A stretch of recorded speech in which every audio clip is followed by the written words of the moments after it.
Hola, mi nombre es David Paul Sánchez de Contabilidad y Finanzas y para la materia de capital humano voy a estar haciendo un video acerca de las características principales que se toman en cuenta a la hora de elegir a un candidato, a la hora de hacer una entrevista de trabajo, ya empezando desde el cierre de entrevista hasta los test psicológicos que se toman en cuenta. Como ya les había mencionado, voy a empezar desde el cierre de la entrevista. El cierre de la entrevista se refiere a, pues obviamente, a la conclusión de una entrevista. Este tiene que, como características, se tiene que asegurar de que el candidato tenga toda la información completamente clara del tema. Como segunda es que se tiene que resolver completamente todas las dudas del candidato.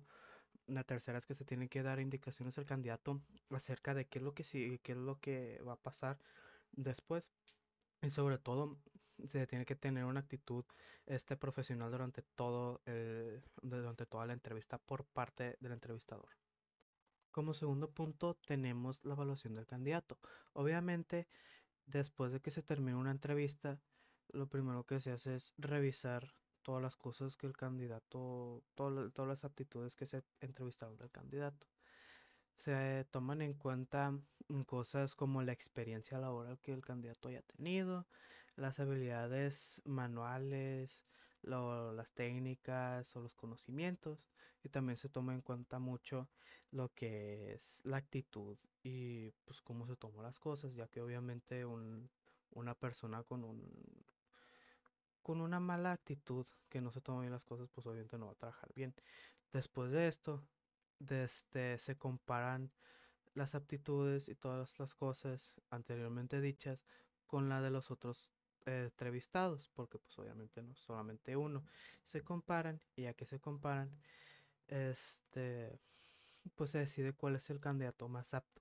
Como tercer punto tenemos las pruebas de conocimientos, habilidades. Obviamente se tienen que probar lo que los conocimientos del candidato son buenos, son verídicos, vaya, son herramientas que nos ayudan a medir este, los conocimientos y habilidades de una persona. Estos pueden ir desde específicos, ya sea específicos del área o más generales. Se toman en cuenta principalmente conocimientos ¿cómo decirlo? Conocimientos de conceptos, vaya, y trabajo manual, cómo se desempeña. Como cuarto punto, tenemos la clasificación de pruebas según el método. Existen tres tipos de pruebas. Existe la prueba oral, que como su propio nombre le indica, es una prueba que se realiza de manera verbal. Está la prueba escrita, que pues no tiene mucha ciencia, es una prueba escrita que consiste o de preguntas abiertas o de preguntas de opción múltiple, etcétera. Y existen las pruebas de realización.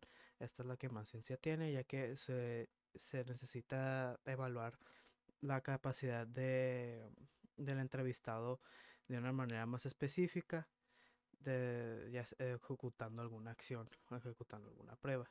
El siguiente punto es la clasificación de pruebas de pruebas según su forma.